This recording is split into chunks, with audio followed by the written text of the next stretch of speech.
Hey guys, tonight we're taking you to a time when survival wasn't about your Wi-Fi signal or whether your oat milk latte had enough foam. It was about whether anything at all would grow in the ground. Imagine waking up each morning to the same creaking sound of your stomach, knowing there's nothing in the pantry except hope and a few withered turnips. Fields lie bare, the sky offers no answers, and every passing day feels like a grim countdown. You probably won't survive this. So, before you get comfortable, take a moment to like the video and subscribe, but only if you genuinely enjoy what I do here. I'd love to know where you're listening from and what time it is. Drop that in the comments below. Now dim the lights, maybe turn on a fan for that soft background hum, and let's ease into tonight's journey together. You trudge through the mud, heavy boots slapping into the soil like tired drum beats. Behind you, the creaking cart pulled by a half-starved mule groans under sacks that are nowhere near full. The harvest has failed. Again. And this time, no one's pretending it's going to be okay. Your village, a collection of timber-framed cottages slouched beneath thatched roofs, is tense. The granary door creaks when opened, and the headman stares at the contents for far too long. A few bags of barley, some wormy rye, half a sack of oats with more husk than grain. Not enough for a week, let alone the long winter ahead. And so begins the quiet terror. There's no food, and you all know it. Harvest failures in medieval Europe weren't rare. In fact, a single bad season could snowball into years of famine. A cold spring, a wet summer, an early frost, each could be enough to spoil the crop. When grain didn't ripen or rot set in, entire regions began to crumble under the weight of hunger. Historians still argue whether climate or politics caused the most famines. Some say a string of volcanic eruptions dropped global temperatures just enough to nudge yields over the edge. Others blame feudal mismanagement and lords who cared more about taxes than tummies. You remember last week when the baker stopped baking. His firewood ran out and his flour was seized for tithes. The smell of fresh bread has become a memory. Now the air just smells of damp wood, moldy straw, and something else. Something bitter and earthy, like desperation. And what do you eat when there is nothing left to eat? That question will linger, quietly gnawing at the back of your thoughts. Your neighbor, Marta, has 6 children and no husband, lost to a tree fall last winter. She's already thinned their porridge with so much water it's barely more than cloudy broth.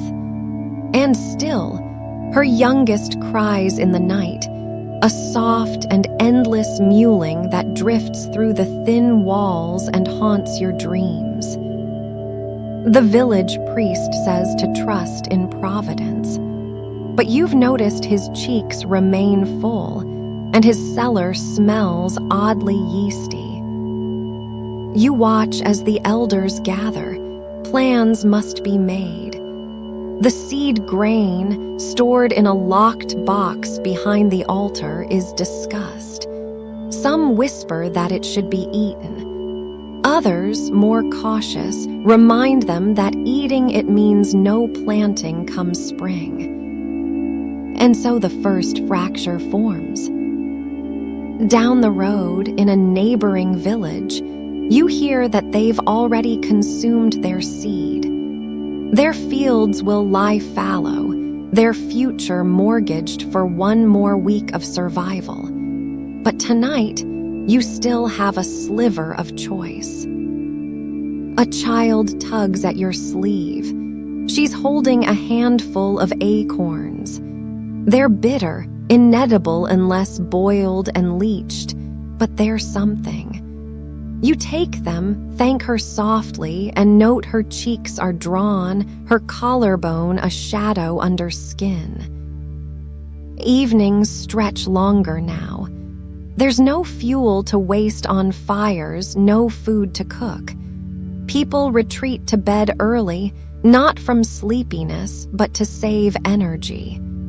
Under scratchy wool blankets, your mind wanders to dreams of steaming soup, crisp apples, and rich meat pies. Fantasies, all of them.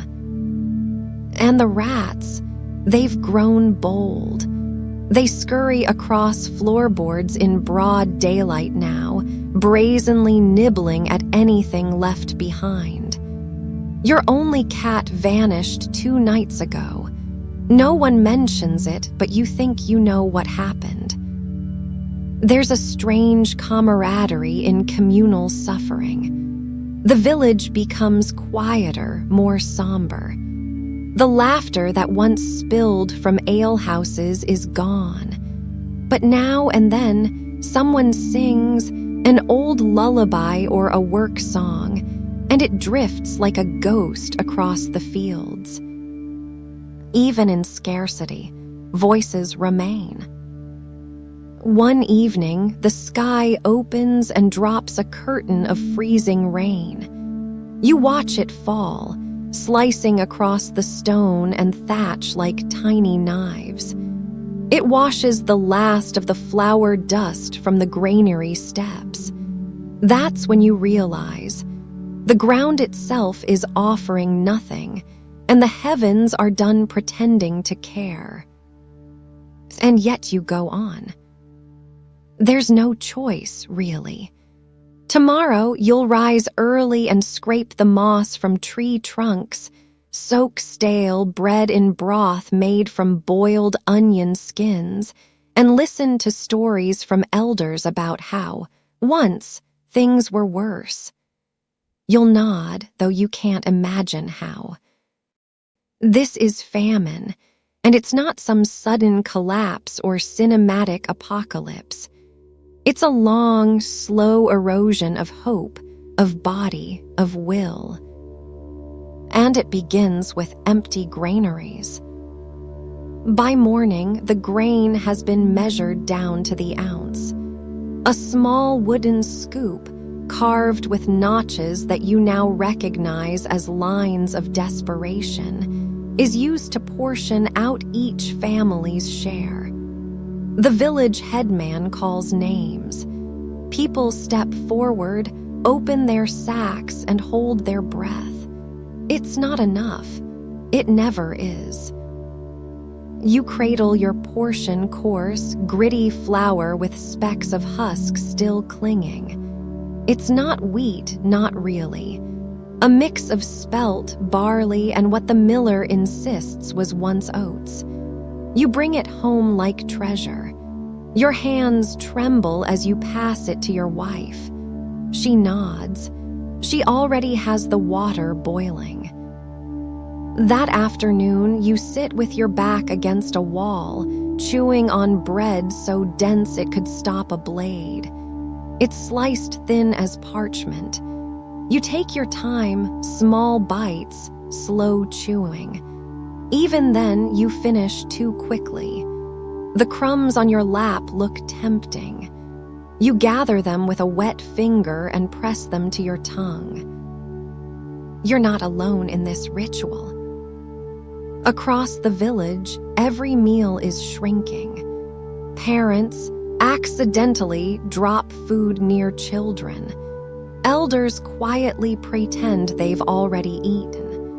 One man, old Tommen, has taken to chewing straw just to feel the motion of eating again. He says it helps, though he rarely says anything else anymore. Historians still argue whether rationing systems like these were coordinated acts of leadership or just organic, desperate improvisation. Records are sparse, mostly scribbled by monks who never missed a meal. What we do know is that medieval peasants were remarkably good at stretching supplies, even when those supplies were laughably insufficient. There's a cleverness in famine, a grim ingenuity.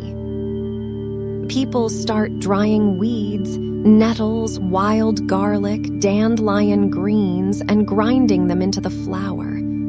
It adds bulk and a taste that's, let's say, memorable. Bread turns greenish. Children gag but chew anyway. You tell them it's lucky bread, blessed by forest spirits. They roll their eyes but eat it. Sometimes you find animal bones, already gnawed clean in the communal waste pit. Someone boiled them again, trying to coax out the last ghost of flavor. The broth is clear and sad. Your stomach talks to you now, loudly. It groans, squeals, even hums sometimes like it's making music to accompany your misery. And oh, the wind, how it taunts. It slips through the cracks in the cottage wall and carries with it the memory of feast days past. You swear you can smell pork. You can't. The mind begins to play tricks.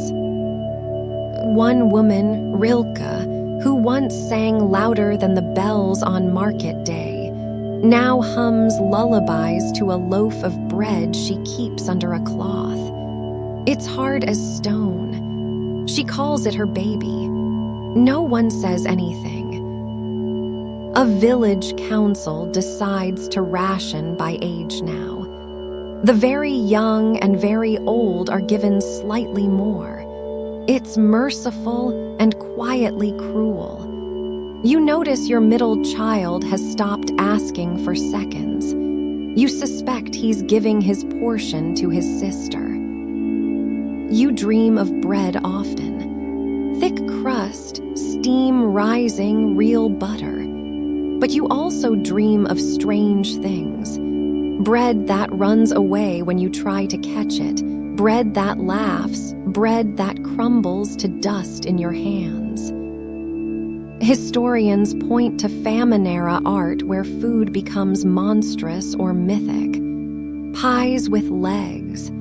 Sausages that sing. Even the Bayeux tapestry hides desperate symbols.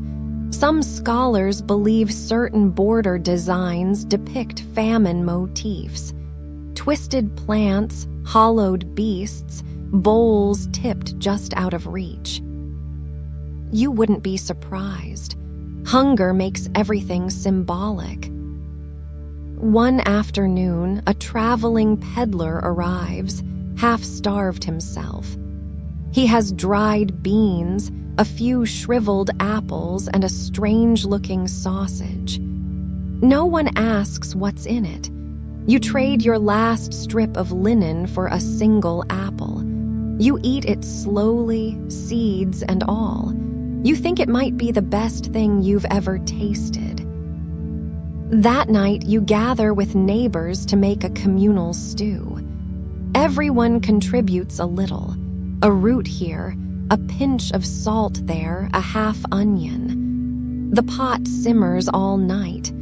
When it's finally ladled out, you swear it tastes like hope. You eat your portion slowly, eyes closed. Laughter even returns, quiet, weak, but real. There's something profoundly human about rationing. Not just the math of it, but the emotion. The guilt of eating when others are hungrier. The tiny joy of finding an extra crust. The sheer triumph of making something from nothing. And then there's the guilt. Always the guilt. You remember feeding your dog the crusts just a year ago. Now she's gone. One morning, she simply wasn't there. You still hope she found another village, a miracle granary, a kind priest. But you know better. Your boots are looser now. Your belt cinches in farther. Your bones feel closer to the surface. Yet you keep going, one crumb at a time. The church bells still ring. Why, you're not sure. Perhaps just to remind you that time moves forward, even when your body doesn't want to. Someone starts carving notches into the cottage doorframe, one for each day since the bread ran out. You start doing the same. The rations stretch thin, then thinner, and still no food appears. The fields remain gray and sad, but the snow begins to melt, just a little, just enough to make the roads muddy and cruel again. There's talk of a journey. Someone must go to the next village, trade something, anything. Perhaps they've been luckier. Perhaps they have potatoes. You volunteer. But first, you count your crumbs, and you eat half. Because who knows what tomorrow holds? The box behind the altar was never meant to be opened like this. You stand beside the village priest as he fumbles with the iron key. His hands are shaking, not from cold, but from something worse, the kind of dread that gnaws through faith and ritual. Around you, the elders have gathered in silence, boots mudded from weeks of trudging fields that no longer answer your labor. A candle guttering on the table casts long shadows over the huddled shapes, all of them older, thinner, smaller than they were a season ago. The key turns. The box opens. Inside lies the last true hope of your village, seed grain, carefully chosen, dried, and stored after the previous harvest. Enough just barely to plant the coming spring, if the weather cooperates, if the ground yields, if rats and rot don't get to it first. But you're not thinking about planting right now. You're thinking about porridge. The decision isn't made aloud. It doesn't have to be. One man reaches in and lifts a handful of barley like he's touching a relic. A woman holds back tears as she measures out 2 scoops into her apron. You step forward, and you do the same. The priest closes the box halfway, perhaps as a final gesture of hope. It's symbolic, empty faith for a now empty container. Historians still argue whether eating the seed grain was inevitable or avoidable. Some blame the church for hoarding. Others blame lords who demanded tithes even as fields went fallow. But no one blames the people who made that quiet, terrible choice. Because what else could you do? Back at home, you roast the grains over low heat. It smells nutty, warm like something from before. Your daughter claps softly when the pot bubbles. You're too tired to stop her. The children slurp their bowls like it's a feast. It's not. You eat slowly, chewing each bite more than needed, just to make it last. Then you scrape the bowl clean and lick the spoon. You catch your reflection in the side of the pot. Your eyes seem darker now. That night you dream of spring. Rich soil, tall stalks, a sun that doesn't scorch or freeze.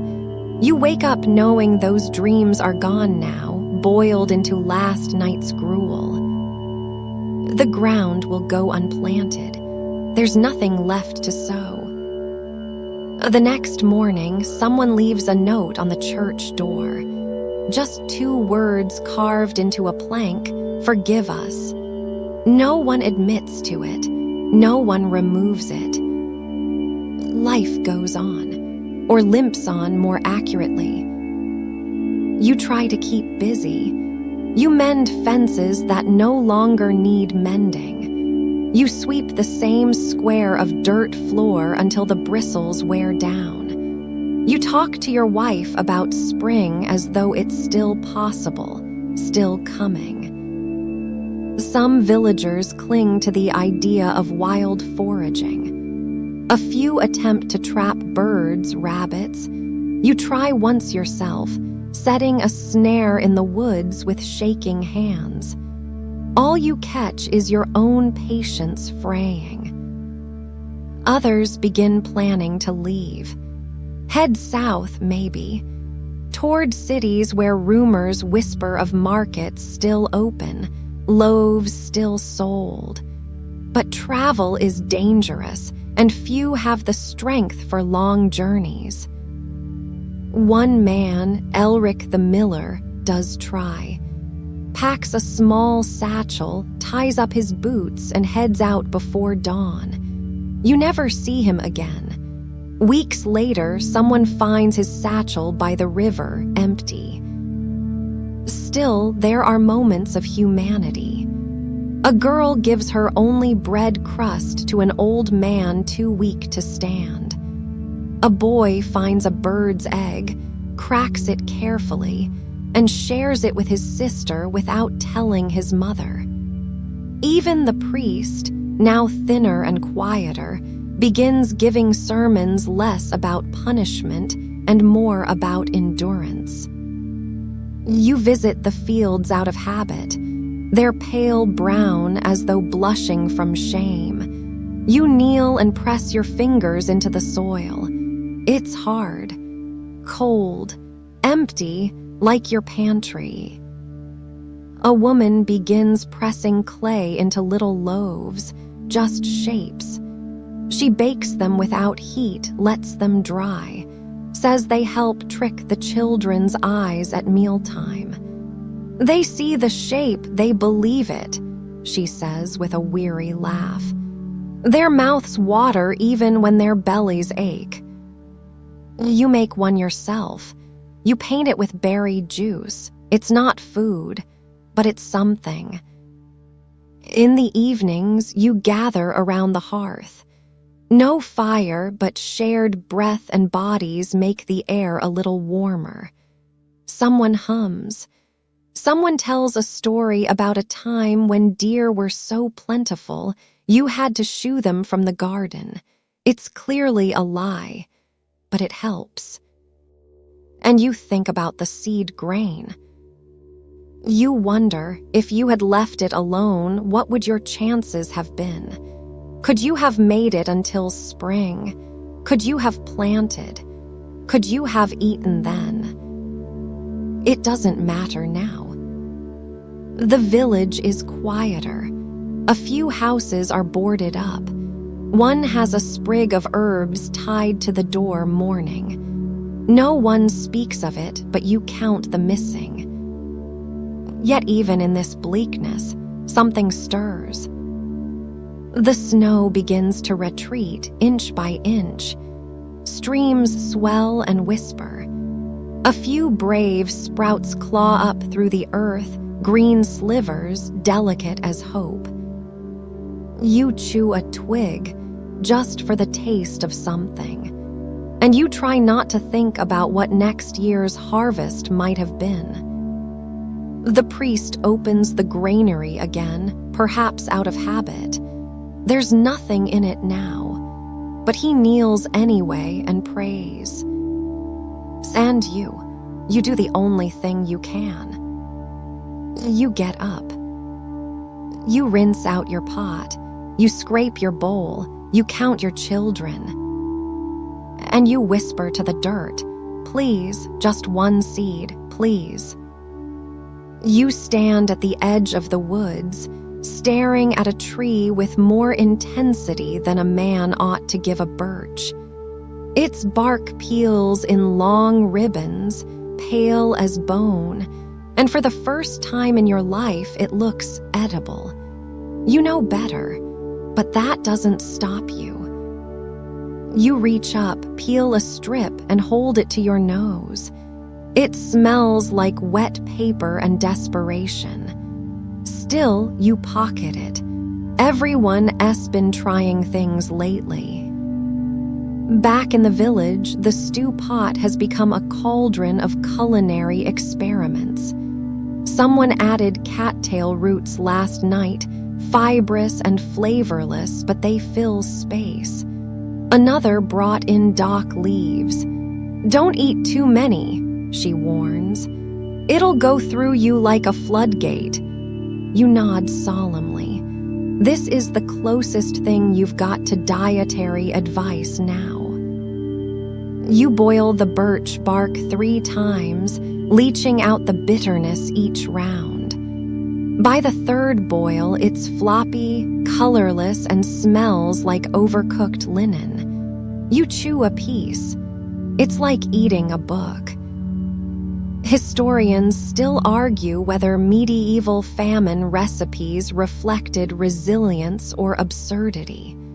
There are records, sketchy and often condescending, of people grinding straw into flour, roasting acorns, even baking with clay. One manuscript mentions peat bread, which probably didn't involve actual dirt, but with medieval cooks, you never know. Your own experiments include a stinging nettle soup. Boil long enough and the sting fades. The taste, however, is like licking a mossy rock. Still, your children eat it and no one cries that night. You count that as a victory. Someone discovers a patch of sorrel. Tart and green, it almost tastes like something on purpose. You feel fancy, chewing leaves like a goat with a palate. "We're foragers now," you mutter. Your wife raises an eyebrow. "We're desperate." Fair point. The forest becomes a pantry of last resort. You learn to identify plants by taste, risk, and the advice of that one old woman who insists she once dined with druids. You trust her because no one else seems to be dying from her suggestions. One boy eats mushrooms he found behind the outhouse. He spends the night speaking to the moon and vomiting into a basket. He survives. The mushrooms are dubbed moon caps. No one touches them again. You chew dried grass one afternoon just to do something. Your jaw aches from the effort. The taste is somewhere between bitter and bland, blitter. You make up words now. It passes the time. The village begins collecting tree moss. It's boiled, strained, boiled again. The texture is slime-adjacent, but it looks like soup and that's enough. Your daughter asks what's in it. "Forest jelly," you say. She laughs. She eats. You find an old recipe passed down in a scrap of cloth. Famine bread. Ingredients include ground tree bark, boiled thistle roots, and half a sigh of flour. You mix a batch. It bakes into something that resembles bread in the same way a brick resembles a pillow. You try to slice it and break the knife. You gnaw off a corner and swear you feel your teeth retreat. Your neighbor, ever optimistic, tries roasted frog legs. They're surprisingly tender. Frogs vanish from the stream within days. Someone remembers that boiled leather becomes soft, chewy, and technically ingestible. You glance at your boots. You look away. One evening, the air smells different, smokier, richer. You follow your nose and find 3 families huddled around a bubbling pot. In it, a stew of squirrel, nettle, and wild garlic simmers. They offer you a taste. You dip your fingers in reverently. It's hot, salty, and tastes like 10 minutes of happiness. You close your eyes. They call it forest feast. It becomes the name for any pot that doesn't make you gag. And yet there are lines you won't cross. The dead are buried quickly now, quietly, not just from fear of disease, but from fear of temptation. There are rumors, dark ones, you don't listen. You chew your bark bread and hum a song your mother used to sing. Still, your stomach is a clever traitor. It stops grumbling. Instead, it whispers. A constant, low ache that turns sharp only when you think of real food. A roast chicken, a soft cheese, a warm bowl of barley pudding with honey. You snap back to reality and stare at a bowl of boiled lichen. It tastes like sadness. You eat it anyway. The strange substitutes become routine. You even start naming dishes. Wanderer's pie, bark, and boiled acorns. Meyer mash, dandelion greens with a hint of brine. Sunset broth, literally just hot water with carrot peel. The humor helps. One day, a man shows up with a basket of puffballs. Mushrooms, he says, but friendly. You roast them over coals and eat with your fingers. They taste like dirt and triumph. Your child bites into a cooked root and says, "This one's not terrible." You beam like a king. People adapt. That's what they do. Even in famine, they invent. They flavor with herbs, find clever textures, share survival tips like gossip. You gather nettles with pride now. You inspect mushrooms like a merchant. You eye cattails with the curiosity of a chef. But every night you still dream of bread, real bread, wheat, yeast, warmth. And you wake to birch bark. You've noticed something lately. While your belt cinches tighter each week and your cheeks hollow out like forgotten root cellars, the steward's tunic seems just as snug as ever, maybe even snugger. You pass the manor on your way back from the forest, empty basket in hand, stomach bubbling with bitter bark broth, and catch the scent of roast meat. You freeze. For a moment, you wonder if it's another cruel olfactory hallucination. But no. The wind shifts and it comes again. Rosemary, garlic, and the unmistakable richness of fat sizzling on fire. Your mouth waters, then clenches, because you know exactly where that meal is being served. Up on the hill, the manor house sits like a smug toad, all stone and stained glass, its hearths blazing through the night. You see flickers of candlelight dancing behind leaded windows. Once, you thought those lights were beautiful.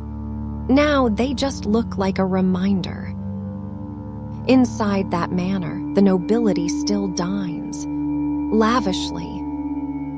Historians still argue whether nobles truly starved with their peasants during times of famine. The polite answer is rarely. While harvests failed across the countryside, the stores of lords and landlords remained oddly well stocked. After After all, they had barns, cellars, hunting rights, and most critically, taxation. Your village tithed. Even during this famine, you still gave. Because the steward came with soldiers, and soldiers don't go hungry.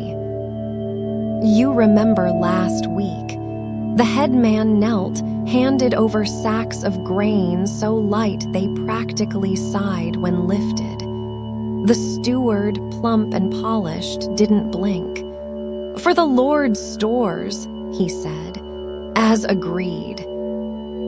Agreed. You don't recall agreeing to anything except surviving. In theory, those tithes would be redistributed in emergencies. Bread for the poor, alms from the church granary, mercy in hard times. But the mercy always seems delayed, or misplaced, or accidentally shipped to someone more powerful.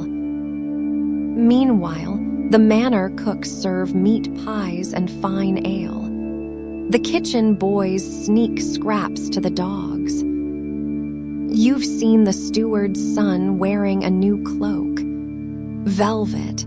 Real velvet. You're not sure you remember what that feels like, but it doesn't belong in a famine. A few braver souls mutter about justice, about fairness. You listen, you nod, but you say little. Because everyone remembers what happened to Myra's boy, the one who shouted at the steward last autumn. He was sent to help in the city. No one's seen him since. There's a new tax, by the way, for grain transportation. No one knows what that means, but it cost you your last sack of dried peas. Even the church begins to look less holy. The priest's sermons grow shorter, more defensive. "Obedience preserves the soul," he says. "Charity begins with order." One night, you see him carry a small basket wrapped in linen from the manor house. He walks faster than usual. Your children ask questions you can't answer. Why do they get to eat? Don't they see we're hungry? You try to explain feudal contracts, divine rights, obligations. But in the end, it just sounds like you're apologizing for injustice. And you are, because what else can you do? You take solace in small defiance. One evening, you steal a single apple from the manor orchard. You hide it under your shirt, heart pounding like a drum. When you get home, you cut it into quarters, serve it like a sacred object. It's mealy and bruised, but your family devours it with reverence. The next day, you plant the seeds. You know it's symbolic, but it still feels like a kind of prayer.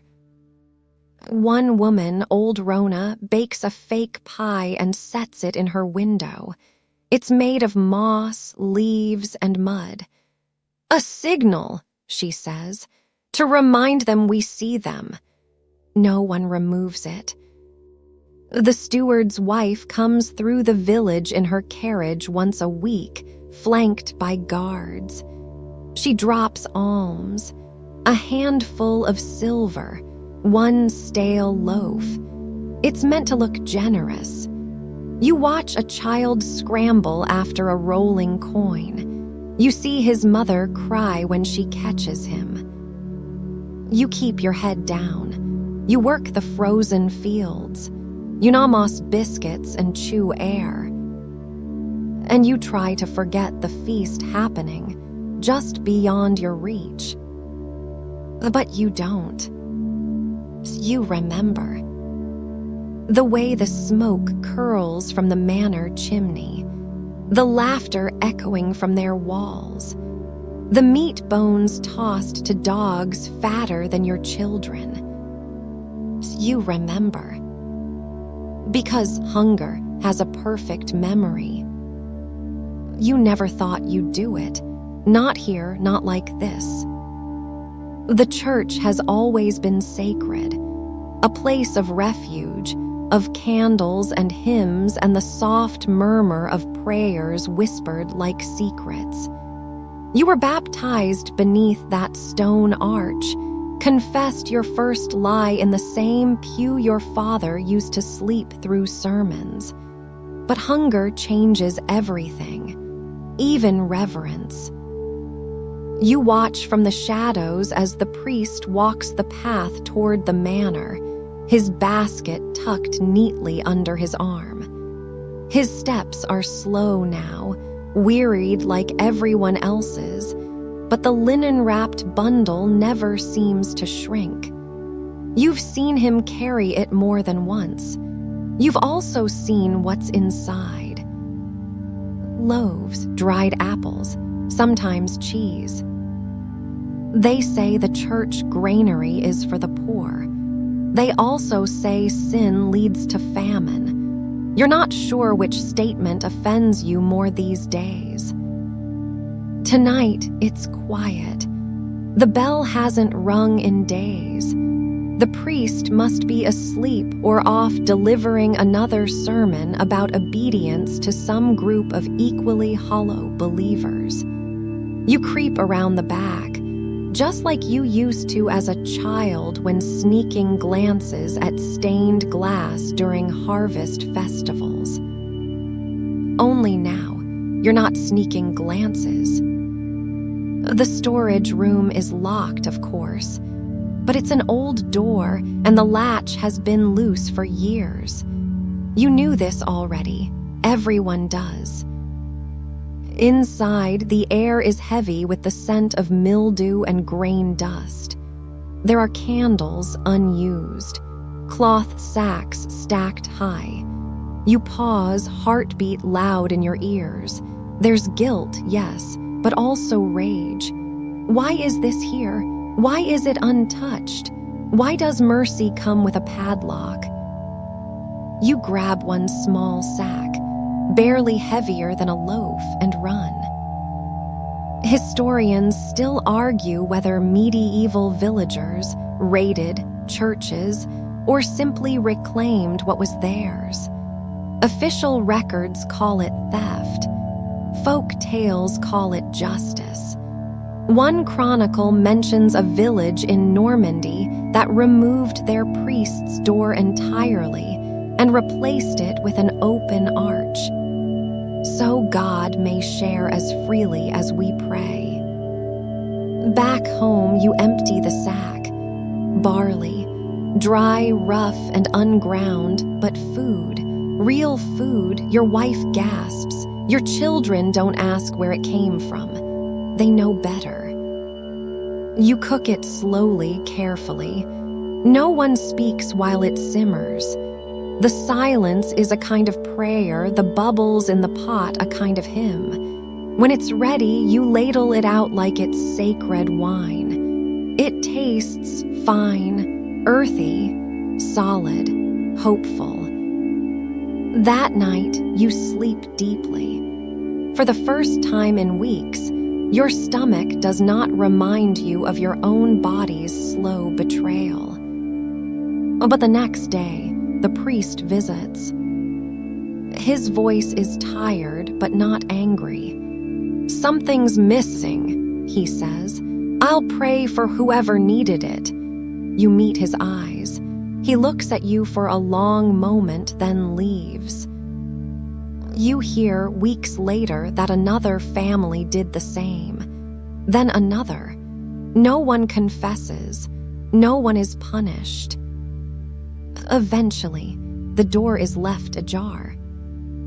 The priest stops talking about sin and begins talking about hunger. He starts opening the granary twice a week, with an inventory scroll in one hand and a half-hearted smile in the other. He says it's charity. Everyone knows it's surrender. Even so, things don't improve. Because the stores once full are now nearly gone. The priest looks thinner. his basket smaller, his sermons quieter. But something has shifted. People speak in the church again. They sing, even if weakly. And when food is passed, no one fights over it anymore. There's an understanding now, equal parts solidarity and guilt. You still attend Mass out of habit, out of hope, out of the simple fact that it's warmer inside than out. One evening, a child places a carved spoon on the altar. It's crooked, handmade, and carefully oiled. "For Saint Benedict," she says, "so he doesn't forget to eat too." Everyone laughs, even the priest. There's a peculiar peace in shared wrongdoing. You see it in the glances exchanged, in the way no one questions the missing candles or the dwindling wine. Everyone's quietly taking what they need. Everyone's pretending it's still a sacred space. Maybe it is. After all, what's more holy than feeding the hungry? One man even claims that saints want the grain shared. They don't need it, he argues. They're saints. The logic is infallible and contagious. Soon, "saints don't eat" becomes a common saying. You hear it muttered during meals, scrawled onto walls, whispered by children. You wonder if this is blasphemy. You decide it's not. Still, the theft, no, the redistribution doesn't last. The store's empty. The sacks disappear. One morning, the granary is truly bare. The priest locks it again, though this time the key rusts from disuse. Yet you remember that night, that bowl of barley, the silence broken only by chewing and sighs, the warmth that spread through your limbs, not from fire but from fullness. You remember it every time you pass the church, and every time your stomach growls. You stare at your boots for a long time. They've been with you through everything: mud, frost, weddings, funerals, the first plow of spring, and the last harvest dance of autumn. Stiff leather, cracked seams, soles patched with string and stubbornness. They've protected your feet for years. Now they might feed your stomach. The idea comes not as a sudden inspiration, but as a slow, creeping thought, first whispered by old Marta, who claimed her grandfather once softened his belt into soup, then reinforced by the miller's wife, who mentioned, almost casually, that saddle straps become surprisingly tender when boiled long enough. She even said, "Tastes like old bacon if you close your eyes hard enough." You look at your children sleeping near the hearth, ribs rising like curved fence slats. You look at your wife, whose lips are chapped from chewing nothing. And then you look again at your boots. You untie them. Boiling leather is a process of humility. First, you scrub the dirt, caked on from years of trudging. Then you strip out the nails and laces, peel away what's too brittle to chew. You soak the remaining leather in cold water for hours until it swells and darkens. Then into the pot it goes, bubbling beside a few sprigs of nettle and, if you're lucky, a shred of onion skin. The smell is unique, pungent, like boiled belt and desperation. It clings to your hair, your walls, your memory. When it's ready, you ladle out the broth. It's gelatinous, brown, with a layer of oil from whatever animal once donated the hide. You sip. It's not terrible. There's salt and something vaguely smoky. You chew a strip of leather. It resists, then gives, then turns into something like chewy jerky with the sole of a shoe. You don't cry, but your eyes water. Maybe it's the steam. Historians still argue whether boiling leather actually sustained people or merely delayed death. Some chroniclers insist it was an act of symbolism, breaking the final barrier between necessity and dignity.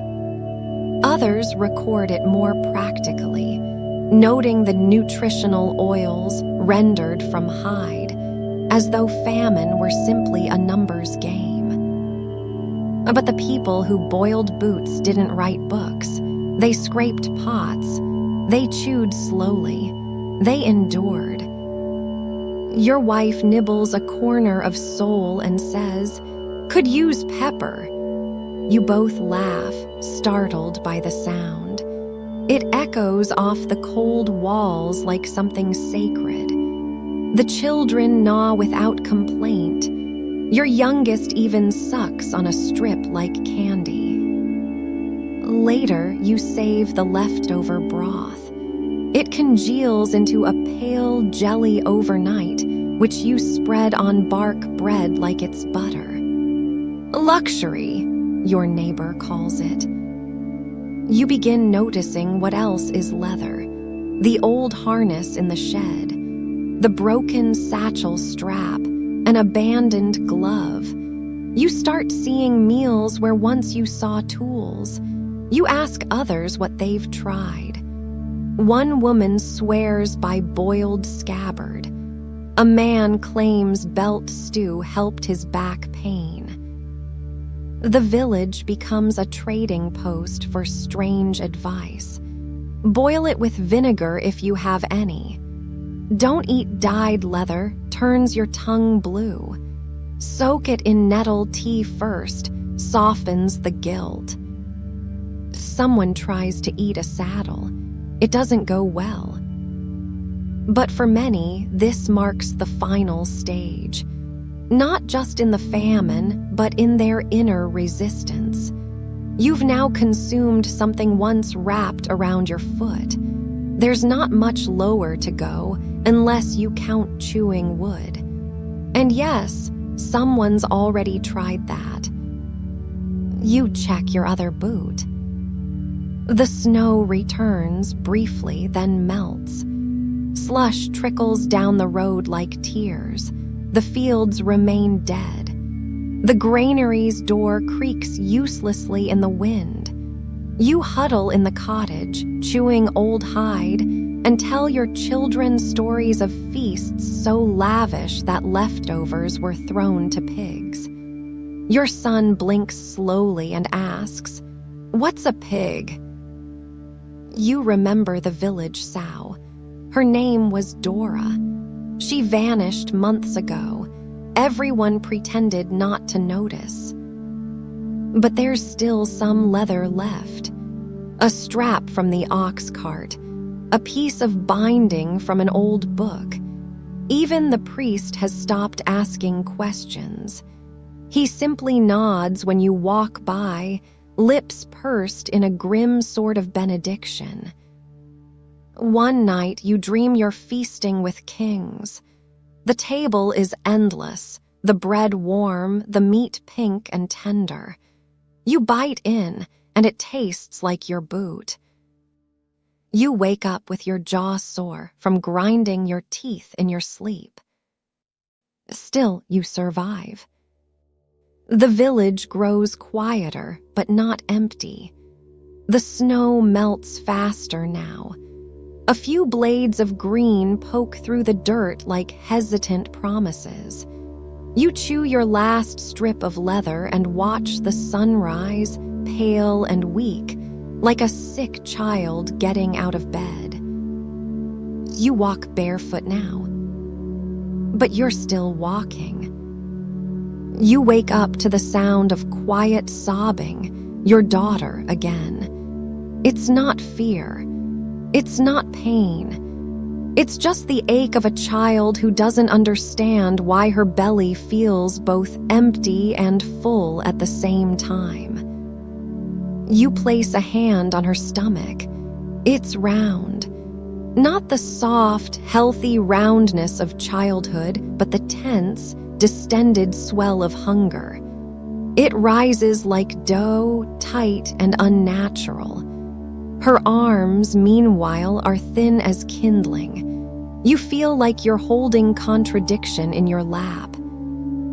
Your wife gives you a look. You know that look. It's grief dressed up as resignation. In famine, your body becomes a strange and unfamiliar vessel. First, you lose fat, then muscle, then even your sense of being made of something solid. And yet, your belly, traitorous and loud, bloats. It balloons like it's mocking you. This isn't rare. It has a name now, kwashiorkor, but you don't know that. You just know your neighbors are walking around with swollen faces and limbs that wobble like soaked bread. You see it in the mirror, too. Your collarbones cut deeper every day, but your stomach sticks out like an accusation. Historians still argue whether medieval peasants recognized the signs of starvation edema or simply assumed it was the body giving up in strange ways. Some called it wind sickness, others the bloating. A few thought it was punishment for gluttony, a cruel joke given the circumstances. You used to associate bloated bellies with feasting. Now, you know better. Old Tom is the worst off. He hasn't stood upright in days. His legs are thick as tree stumps, but his face is hollow, eyes sunken deep. He mutters when he sleeps, mostly about pies. You bring him broth once a day. He thanks you like you've saved his soul. Even the children know something is wrong. They look at each other's stomachs, curious and cautious. One boy jokes that he's pregnant with sadness. No one laughs. You try everything. More nettles, watered-down gruel. Salt if you can find it, though it only makes things worse. You once read that salt draws water into the body. Now you understand what that really means. Your wife tears up a shirt to wrap your daughter's ankles. They're so swollen she can't get her shoes on. She'll grow out of it, someone says. You don't respond. There's shame in it, too. The bloat makes it look like you're hoarding. Like you found food somewhere and stuffed yourself selfishly. But you know better. There's no strength in those bellies, just trapped water, just silent screams from organs shutting down. One evening, you try lying on your back. Your stomach rises like a hill. You poke it. It jiggles. It shouldn't. You curl into a ball and pretend it's just from overeating boiled nettles. A luxury problem. The priest has started including prayers for the swollen. He says it like a new class of the afflicted, like lepers or lunatics. You stop going to services for a while. There's a small pond outside the village where the children used to catch frogs. You sit there one morning, watching the ice melt around the edges. A boy walks past, stumbles, and lands hard on his side. He doesn't get up right away. You help him. His legs are heavy, his breath shallow. You carry him back to his family. His mother thanks you. Her face is puffy, her eyes yellowed. You say nothing. That night, someone tries to make purging tea from bitter roots. It works violently. There are side effects. Your neighbor's son doesn't recover. Others try wrapping the swollen limbs with cabbage leaves or lifting the feet with stones. A traveling tinker swears that laying under moonlight can draw out the damp. People lie out in the cold. No miracles arrive. Still, you hope. You boil soup. You mash moss and mix it with ash and flour and call it cake. Your daughter laughs weakly. "This one tastes like fireplace," she says. It does. You begin to wear a belt again. Not because you need it, but to keep your belly from brushing the table when you bend. It's humiliating. At night, you hold your children close. Their bodies feel wrong, too hot in some places, too cold in others. Their heartbeats flutter like birds in a storm. You tell them stories to drown out the sounds their stomachs make. One tale, about a queen who could grow barley from her breath, becomes a favorite. You imagine her blowing across your field and watching the stalks rise like soldiers. You cling to that image. The swelling worsens before it lessens. Sometimes you hear that as a good sign. Other times it's followed by a cough that never stops or a sudden silence that never lifts. A few make it through. You see them walking stronger, standing taller. Their bellies deflate. Their eyes regain focus. You wonder what made the difference. Was it luck, a scrap of meat, a hidden stash, divine favor? Historians don't know. You don't either.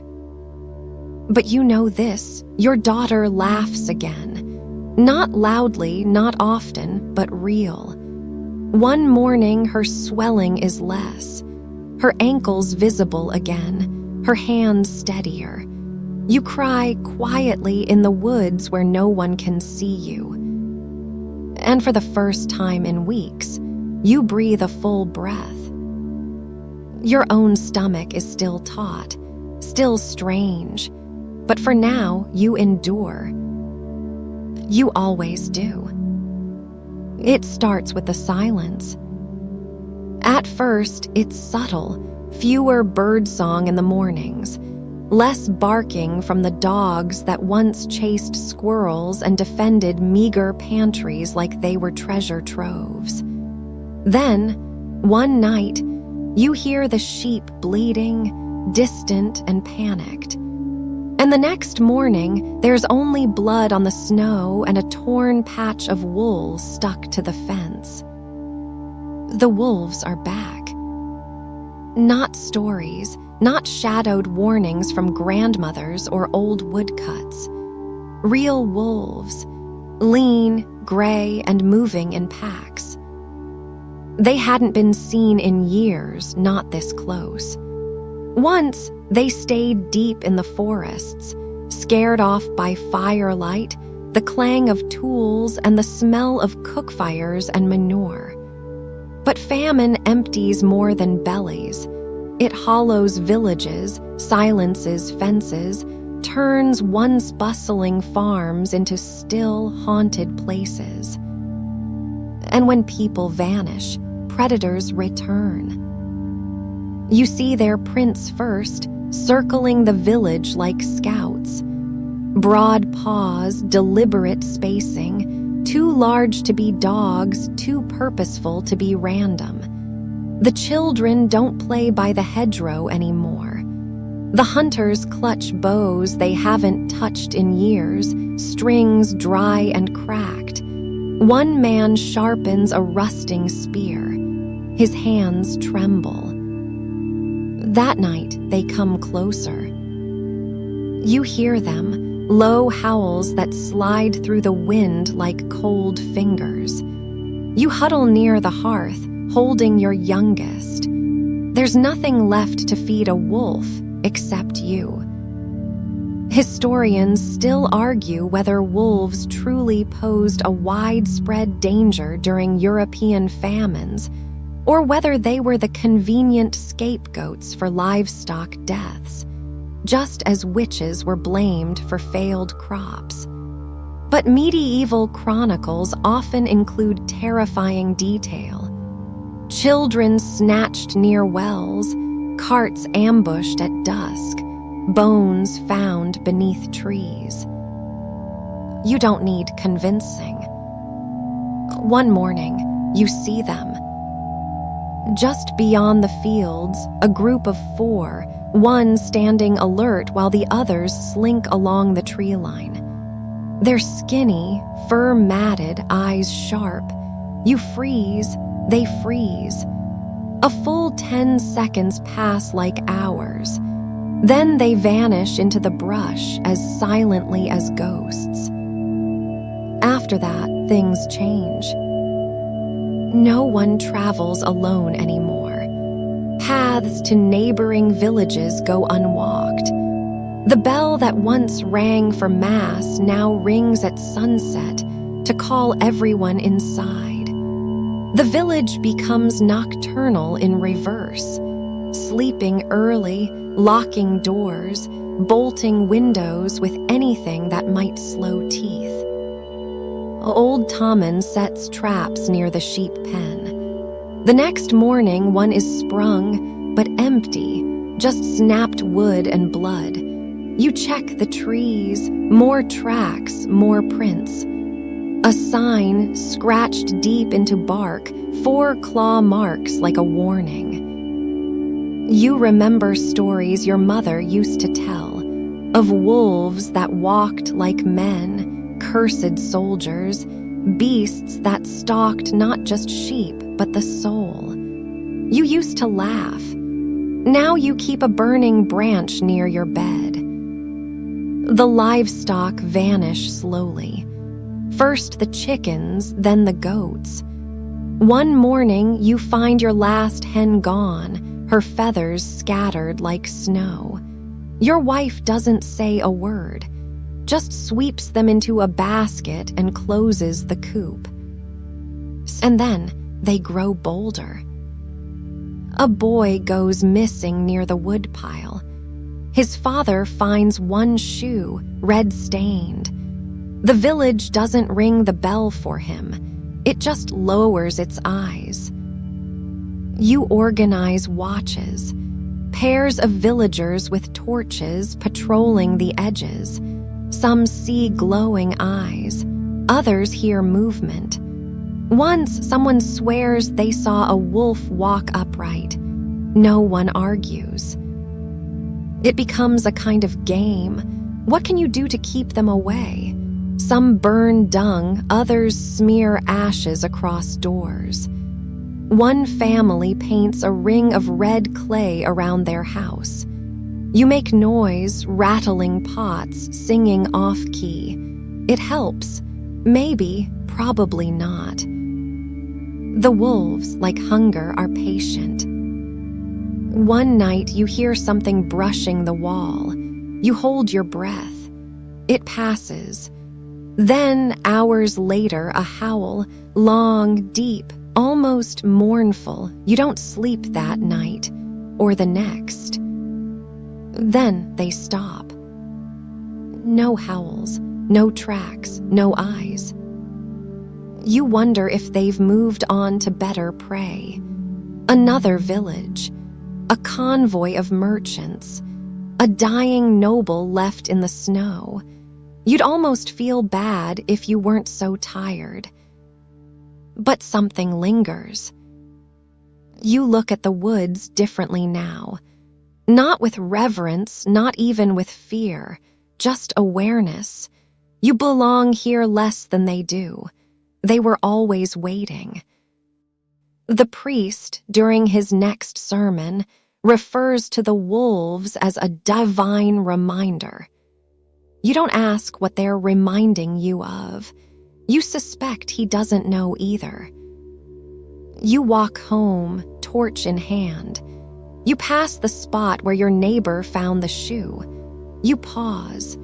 The snow's nearly gone now, but the memory is. And then, just before you reach your door, you see them again. The two standing on a distant hill, watching. Not moving, not growling, just watching. And you understand, in that moment, what the famine has taught both man and beast. That survival is not about triumph. It's about staying just dangerous enough to be left alone. You nod toward the hill. They do not nod back. It begins with a twitching. First the fingers, then the arms, then a slow, sick sway of the body, like a reed in wind that isn't there. You see it in the girl from the far end of the village, the one who never spoke much, but now won't stop. Her words tangled together in a slurry of nonsense, interrupted by laughter that makes your skin crawl. And then come the visions. She talks of flaming crows, of teeth in the sky, of God whispering recipes for clouds. At first, people assume it's fever. But the others, 3 more, then 6, then a dozen, begin showing signs too. Strange words, burning skin, fits of sobbing followed by stillness so absolute you wonder if they've died and forgotten to tell anyone. You look in your cupboard, and the truth settles like dust. It's the bread. Or rather, what's in it. Ergot, though you don't know the name, has found your rye. A dark fungus that grows like soot along the heads of grain, twisting kernels into something twisted and toxic. When ground into flour, it hides easily. And once consumed, it dances in your blood. Historians still argue whether medieval outbreaks of bewitchment were truly mass psychosis, clever fakery, or ergot poisoning. Some point to rye blight as the root of bizarre behavior across France and the Holy Roman Empire. Others say it was hunger itself that made the mind fragile. But you don't care what it's called. Because now your neighbor thinks his shadow has a name. The blacksmith shouts poetry to an invisible queen. And your wife, gentle, grounded, spends a morning whispering to a candle as though it were your daughter. You stop eating the bread. Too late. You dream in fire. You wake to your own nails digging into your arms. You see rats that aren't there, hear the wind calling your name like it knows something you've forgotten. Time slips. You're not sure if it's morning or night. But hunger doesn't stop just because you're afraid of your own food. You try peeling the mold from the loaves. You pick at it like a scab, but the fungus is part of it now. Inside, beneath the crust, woven into the meal itself. You burn one loaf in the fire and breathe the smoke. It smells sweet, wrong, and you feel dizzy just from standing nearby. Some try fasting. Others switch to moss cakes or barley broth, but supplies are limited. And the good grain, whatever's left of it, has already been claimed by those with titles and guards. The priest starts using the word witchcraft again. He points to the fits, the visions, the animals born with twisted limbs. He blames the old women, the quiet men, the ones who sleep near the forest. You want to blame the mold, But even that feels too simple. Someone is burned. You don't watch, but you hear the screams, and you feel a pit open in your gut that even famine can't fill. You wonder if it's better to be mad than hungry. A man across the village eats the bread and carves messages into his wall. Circles, eyes, a name, Esmira, which no one recognizes. Then one day he vanishes, not dead, just gone, like he melted into the trees. You check your own loaf carefully. It's darker than it should be. You hold it to the light. There's something wavy about the grain. You tear it open and sniff.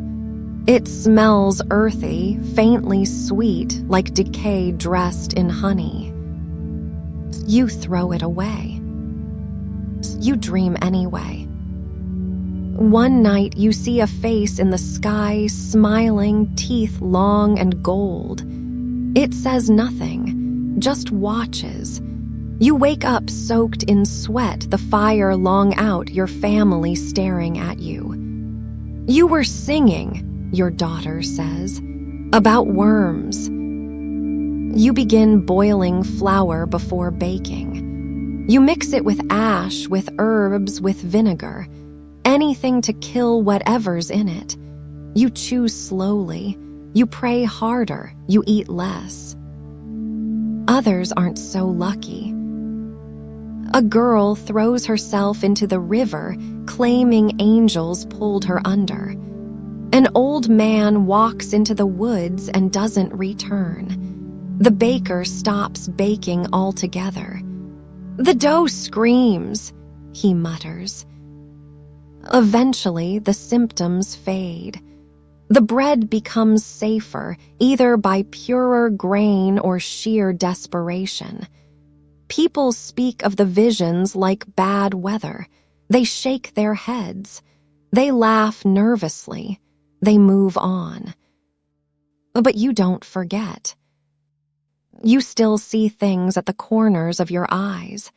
You still hear whispers when the wind is soft. You still taste sweetness in nightmares. One evening, your wife sets a fresh loaf on the table. It's darker than usual. You both stare at it. No one moves. And then your daughter picks it up, sniffs, and says, "This one's not cursed." You all laugh. You all eat, slowly. And you keep a candle burning all night. Just in case. You step over the body like it's a sack of straw. Not because you mean to, not because you're cruel, but because it's become normal now. She's curled against the slope just past the hedgerow, barefoot, bonnet fallen to one side, fingers still grasping a strip of bark. Her mouth is open as though her last word had nowhere to land. Her eyes are closed. That's a mercy. You keep walking. Later, you come back with a spade and your son. Together, without speaking, you dig into the half-frozen earth. It takes hours. The ground is stubborn, but not as stubborn as death. When you finish, you lower her in, wrap her loosely in an old cloak, and cover her without a word. Your son stands still. Then he says, "She was the one who gave me a plum once." You nod. You remember now. She smiled as she handed it over, even though she'd only had two. The famine doesn't announce its kills with drama. There's no lightning, no plague boils or dramatic coughing fits. People just stop. They sit down and do not rise. They sleep and do not wake.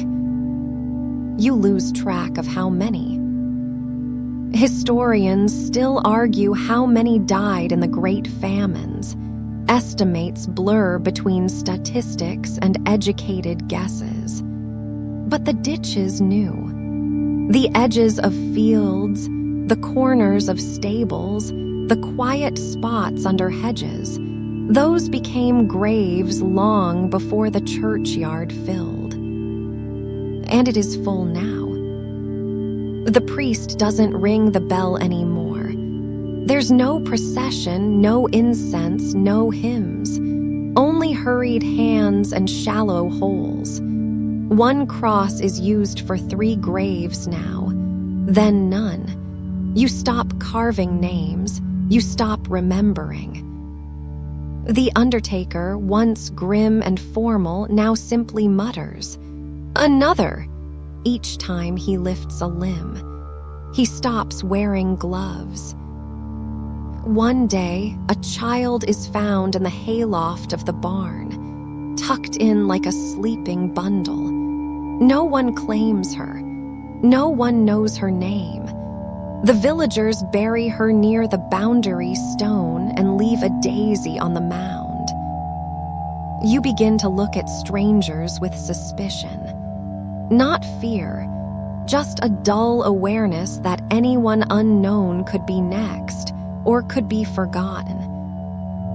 One morning, your neighbor doesn't open his door. You knock, you wait, nothing. You force it open and find him in the chair by the hearth, chin on chest, a bowl in his lap, dry, the fire out. You close the door again and return at sunset with the shovel. No one cries loudly anymore. Grief has become too quiet, too familiar. It's a whisper, a bowed head, a small rock placed carefully on a mound. You try to keep track, 4 from your lane, 3 more near the well. The widow and her boy, the old man with the limp, but eventually, even counting feels pointless. You notice it in the animals, too. The dogs go quiet. Some flee to the woods. Others lie beside their owners and fade with them. Cats vanish entirely. Birds stop nesting near the village. Even the crows, once bold, seem hesitant now, like they know they're not the only scavengers anymore. There are days when the silence is so thick it feels like snow. You step outside and feel like the world is holding its breath. Nothing moves. No breeze, no bird song, just the weight of absence. You try to hold on to ritual. Every time you pass the place where someone died, you nod. You murmur a name if you remember it. You press a hand to the tree or the stone or the fence.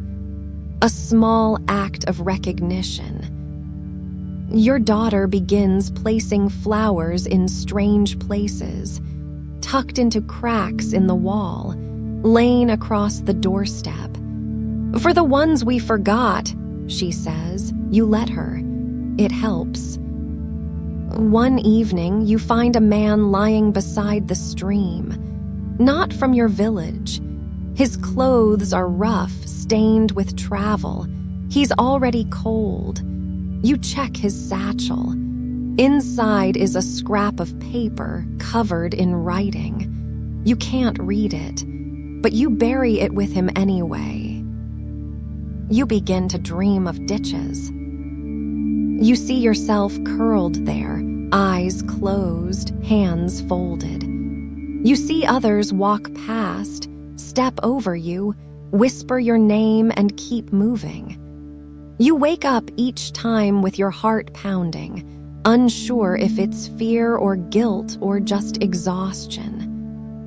Your wife stops sewing. "What for?" she asks. "We'll outlive the thread." One boy builds small graves for beetles and mice. "They deserve a place," he says. He names each one. His sister sings to them. The ditches grow full. You begin burying people in the fallow fields, between furrows, near stumps. The lines between sacred and necessary blur. You pray over some. Others you cover in silence. The priest tells you, every body is a seed. You want to believe that. You want to believe they'll grow into something. Into memory. Into mercy. You kneel in the furrows where barley once grew, pressing your palms into the soil as though your skin might remind the earth what it used to do. The ground is still cold, still tight with winter's grip, but the calendar insists that spring is here. You whisper a prayer, half remembered, half invented, something between hope and habit. You've already given your tithes. Well, what was left of it? A small sack of shriveled turnips, a few dried roots, a jar of lard that had more dust than fat. The steward's man didn't even bother to sneer. He took the offering with gloved hands and left without a word. It's the third time you've offered what you don't have. Tithing is no longer a question of duty. It's superstition now. You give because you're afraid not to. You've seen what happens to the ones who refuse. Old Henna refused her last tithe, whispering that God had already taken her family, so he could do without her onions. The next week, lightning split her chimney and set her roof alight. The whole village watched it burn. She barely made it out. She tithed after that, what no one knows. Historians still argue whether famine-era superstition was born from desperation or merely revealed what was always there. One scholar writes of magical tithes, offerings left not for the church, but for spirits in trees, rocks, even fields. It seems absurd from a distance. But up close, when you haven't eaten in 3 days, absurdity begins to sound an awful lot like reason. You've begun seeing tokens appear again. Little bundles of herbs tied with string hung from fence posts, coins buried beneath hearthstones, bread crusts placed on windowsills for the fair ones, though you're not sure who those are anymore. Your daughter talks to the well, just whispers, barely audible. Please, please. She swears it listens. You walk through the fields and find someone, S carved across into every tree trunk along the west path. A charm, they say, to keep the spirits from wandering. The priest does his best. He preaches about divine will, about the virtue of obedience. But even he lights a candle now without a match, mutters things under his breath that aren't quite Latin. His sermons grow more desperate, more poetic. The Lord sees the giver, he says. The giver, not the gift. You've started giving twice. Once to the church, once to the other places, the places that don't wear robes or carry incense. You've left berries at the crossroads, bread under your bed, water by the windowsill. Just in case. Tithes no longer end at grain and coin. People offer tokens of themselves, snips of hair, carvings of birds, drawings of the sun. Your wife cuts the hem from her wedding dress and leaves it tied to the scarecrow. For luck, she says, for remembering. The scarecrow has become something more now. He has a name, Brend. He wears 5 cloaks and a hat made from woven wheat. Children bow when they pass him. Someone leaves him soup. One boy refuses to take food without spinning around 3 times. To confuse the hunger spirits, he explains. No one stops him. Another woman sings to her cooking pot. It boils better that way, she claims. It doesn't, but the singing is nice.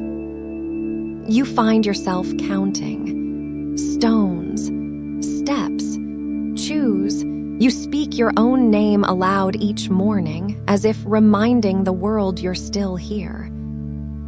And the tithes continue. Even when there's nothing left to give, you find something. A ribbon, a pebble, a story told to the wind. The idea of not giving feels more dangerous than giving too much. One family offers their last candle to the church. The priest uses it to bless the remaining flour. 3 loaves rise that day instead of 2. A miracle, perhaps, or just a well-timed breeze. No one asks. Superstition thrives in hunger.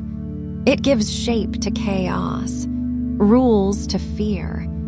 If you place the spoon just so, the stew won't burn. If you pray before the rooster crows, your child will sleep through the night. If you plant your seeds on a waxing moon, the crop will grow, even if there's no seed to plant. The rituals are small, often silent. A brush of fingers over a doorway, a kiss to the first bite, a chant whispered while kneading dough that doesn't exist. You catch your neighbor drawing circles in the dirt before walking across it. "Keep the bad luck down there," he mutters. You nod. You don't believe, not entirely, but you don't not believe either. That's the trick of famine. It doesn't just empty your stomach. It fills your mind with maybes, with what-ifs, with prayers shaped like apologies. You drop a crust in the fire that night, an offering, an accident, both. And when you wake to your daughter breathing softly, to your wife smiling faintly, to your own legs still working, you whisper, "Thank you." To whom? You don't ask. It starts with a rumor. A muttered sentence behind a cupped hand. They say, "Over in doors hollow." That's all it takes. One unfinished thought to poison the air thicker than smoke. You don't know who says it first. You don't even remember how the name comes up. But suddenly, everyone seems to be talking about that one family, Gail and her sons, who stopped showing up at the communal stew nights, whose chimney no longer smokes. "They're fine," someone says, "just sick." Or ashamed, says another. And then, or worse. You've heard the word before, whispered through history like the lowest note in a funeral bell. Cannibal. Not in your village, not among your people. It's the sin beyond sins, the taboo that makes even death seem noble by comparison. But famine pushes people, and people push back. You walk by Gail's cottage one morning. It's quiet, curtains drawn, the front steps swept oddly neat. A small bowl sits near the door. Inside, a stew that looks thick. You tell yourself it's just mushroom and marrow. You don't stop walking. Historians still argue how widespread cannibalism was during the great famines of Europe. Some say it was rare, sensationalized by clerics eager to moralize. Others cite records too specific to dismiss. Limbs found half-cooked, bones boiled white, travelers gone missing. In Russia, in France, in Ireland, the stories echo like footsteps in a dark hall. You don't want to believe them. But the hunger grows sharper. The fields still sleep beneath their thin crust of frost. The stores are gone, and people keep dying. It's practical, in a way. A horrible, unspeakable practicality. No one dares say it aloud, but eyes linger too long on the bodies carried from homes. Graves seem to take longer to dig. You notice that some families, especially the isolated ones, seem a little better fed. It makes your skin crawl. One boy jokes, "Don't die near the millers." The laughter is nervous. It dies quickly. You have a dream. You're standing over a pot, the steam curling upward like question marks. Inside is meat, real meat, tender, juicy, aromatic. Your children wait behind you, hollow-eyed. You ladle out portions, each bite hot and rich. But as you look closer, the meat has a familiar shape. A finger, a knuckle, an ear. You wake up gagging. You don't eat that day. Still, the whispers grow. Someone says they saw bones in a hearth. Someone else claims a dog unearthed a grave and the bones were stripped clean. The priest says nothing. He doesn't need to. The silence is its own kind of sermon. You begin locking your door at night. Not against wolves, not even the cold, against neighbors. One evening, your daughter asks if the stew tastes different. You freeze. Your wife puts her spoon down. "It's roots," you say, "and squirrel." You don't even know if that's true. There are reports, distant, maybe made up, of entire villages where famine turned people savage, where travelers were lured into cottages and never seen again, where mourning became masking. You try not to think about the old woman who begged for your crust last week. The next day, she was gone. No one saw her leave.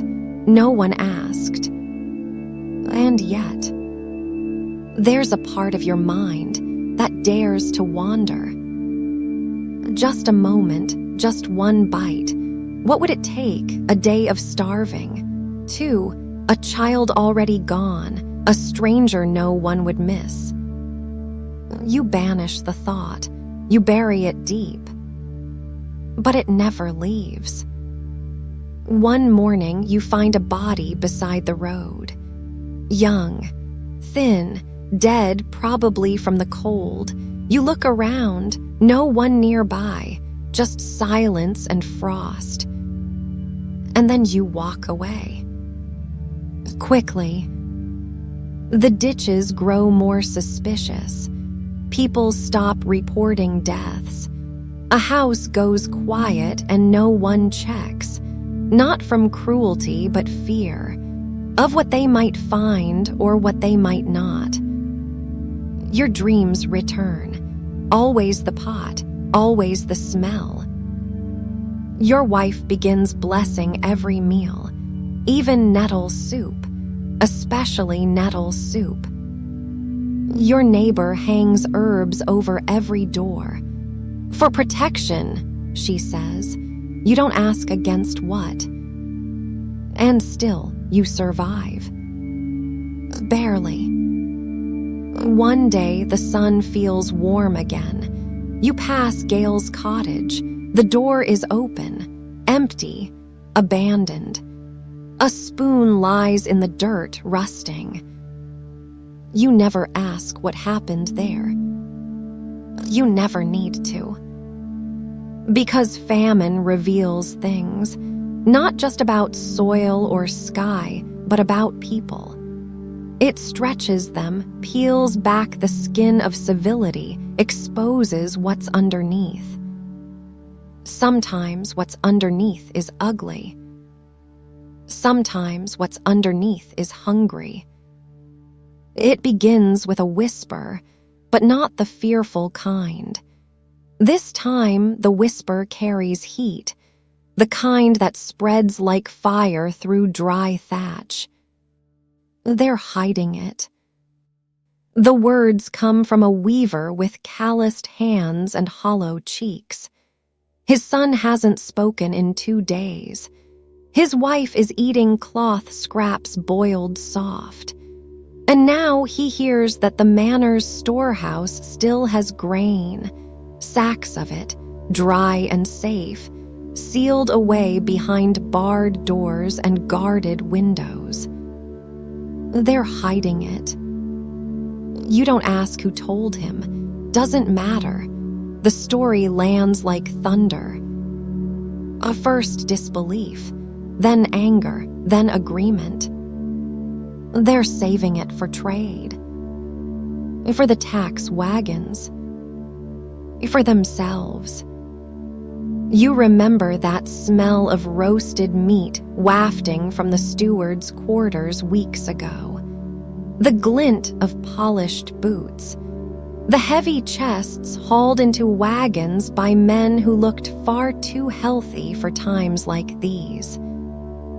You feel it now, not hunger but something colder, sharper. Resentment.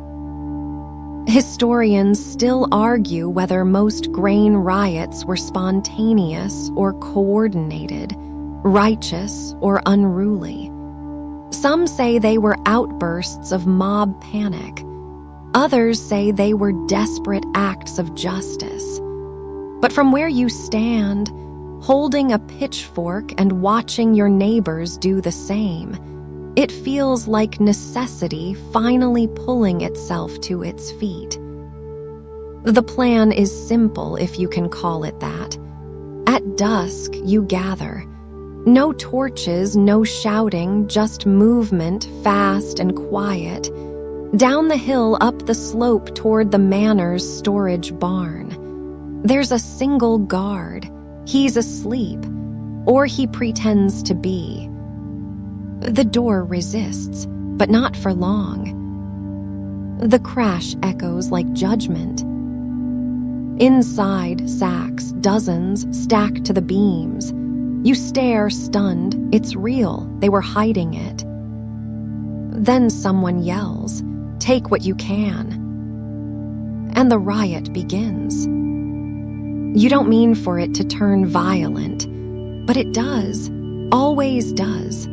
Someone punches the steward's assistant. Someone else breaks a window. One man tosses a lit oil lamp, and the corner of the barn flares with orange light before being stomped out. The air smells like smoke and sweat and grain dust. People scramble. Flour flies. Someone splits a sack open and dips their face into it like a baptism. You fill your own sack slowly, carefully, almost reverently.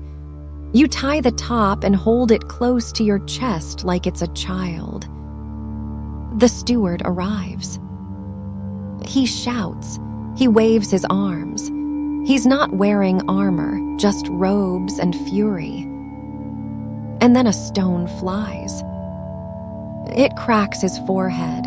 He stumbles, bleeds, retreats. You all freeze. For a moment, it feels like you've broken something sacred. Then someone cheers. Then everyone does. And just like that, the fear melts. For the first time in months, your village is loud, wild, alive. You carry the sack home in the dark, breathless. You don't speak. You don't need to. Your wife gasps when she sees it. She touches it like a relic. That night, your children eat real bread. Still coarse, still dense, but soft in the middle. You cry quietly into your bowl. But peace doesn't last. The next day, the Baron's men arrive, 5 on horseback, chainmail gleaming, eyes cold. The steward, now bandaged and bitter, rides behind them. He calls you thieves. He calls it rebellion. He says restitution will be taken. Your neighbor steps forward and spits. We were already paying, he says, with our bodies. A standoff for hours. Then compromise. You will return some grain. You will name no one. The steward will forget the violence if you remember your place. You agree, but only because spring is coming and jail means death. The manor locks its stores tighter, sends for more guards, but they can't erase what happened. Something has shifted. People walk taller, even in rags, even barefoot. A woman paints, "We eat" on her door in flour paste. It lasts one day before the rain washes it away. But the message stays. You begin trading bread in secret. Small loaves passed hand to hand. Barley shared not out of charity, but solidarity. Children play barn break in the field, using sacks stuffed with hay. You hear of other riots now, one in the next village over, 2 more in the towns beyond that. People demanding food, demanding justice. The priest urges caution. "Turn the other cheek," he says. "Lords are chosen by God." Someone coughs loudly.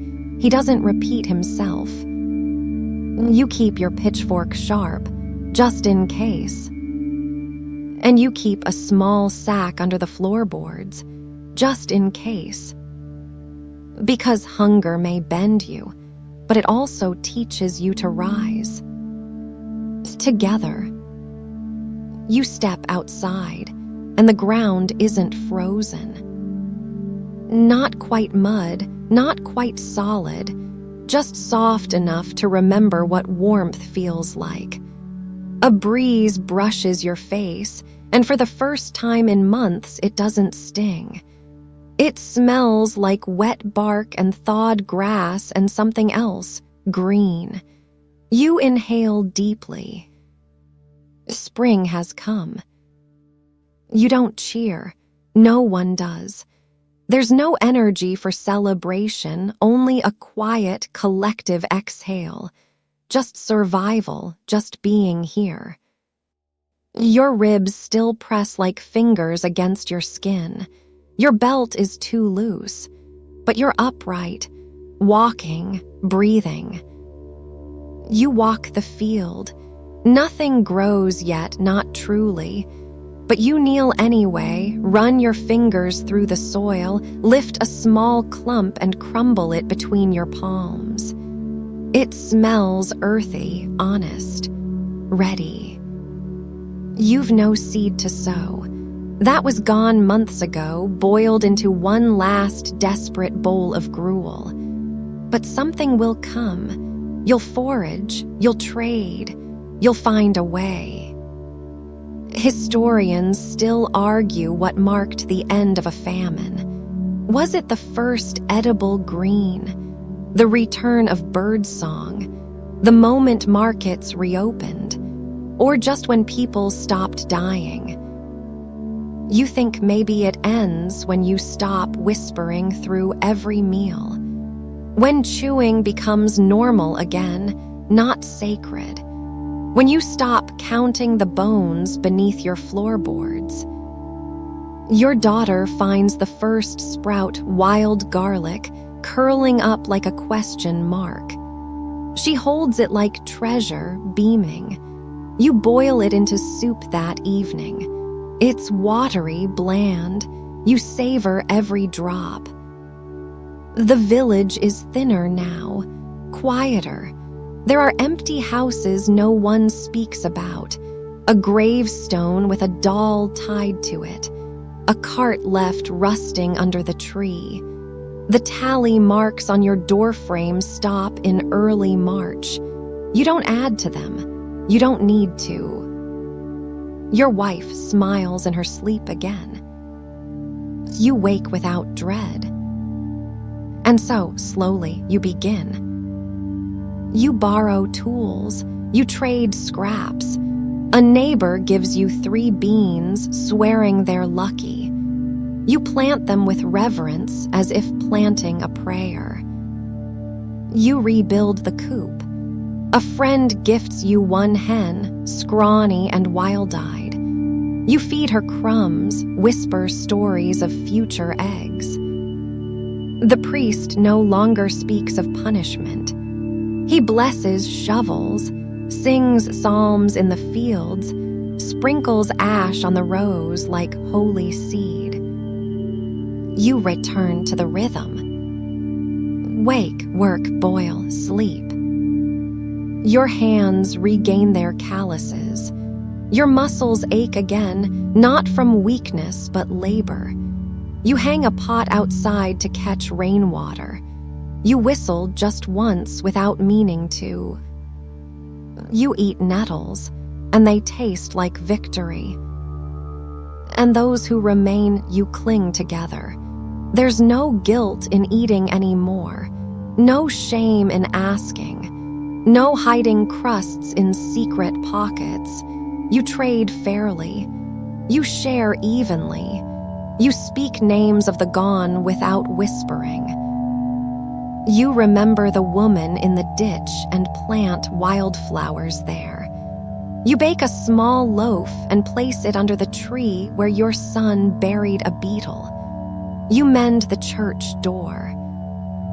There are fewer candles in the church now, but more light. Children play again. One finds a frog. You almost cry. The wolves haven't returned. Or maybe they're just watching from farther away now, satisfied. Your wife brings you a basket of dandelion leaves and grins. "Let us have a feast," she says. You do. You call it that, even if it's just boiled greens and bark bread. Because naming it helps. You eat, you smile, you survive. And when the first true stalk pushes through the soil, a fragile, curling thread of life, you kneel. You place your hand near it. You whisper, "Grow." You step outside and the ground isn't frozen. Not quite mud, not quite solid, just soft enough to remember what warmth feels like. A breeze brushes your face, and for the first time in months, it doesn't sting. It smells like wet bark and thawed grass and something else, green. You inhale deeply. Spring has come. You don't cheer. No one does.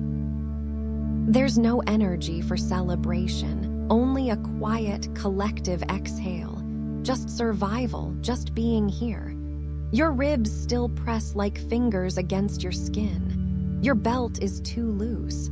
But you're upright, walking, breathing. You walk the field. Nothing grows yet, not truly. But you kneel anyway, run your fingers through the soil, lift a small clump and crumble it between your palms. It smells earthy, honest, ready. You've no seed to sow. That was gone months ago, boiled into one last desperate bowl of gruel. But something will come. You'll forage. You'll trade. You'll find a way. Historians still argue what marked the end of a famine. Was it the first edible green, the return of birdsong, the moment markets reopened, or just when people stopped dying? You think maybe it ends when you stop whispering through every meal, when chewing becomes normal again, not sacred, when you stop counting the bones beneath your floorboards. Your daughter finds the first sprout wild garlic curling up like a question mark. She holds it like treasure, beaming. You boil it into soup that evening. It's watery, bland. You savor every drop. The village is thinner now, quieter. There are empty houses no one speaks about, a gravestone with a doll tied to it, a cart left rusting under the tree. The tally marks on your doorframe stop in early March. You don't add to them. You don't need to. Your wife smiles in her sleep again. You wake without dread. And so, slowly, you begin. You borrow tools. You trade scraps. A neighbor gives you 3 beans, swearing they're lucky.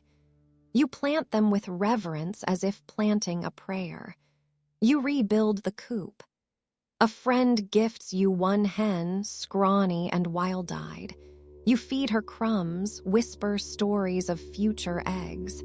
The priest no longer speaks of punishment.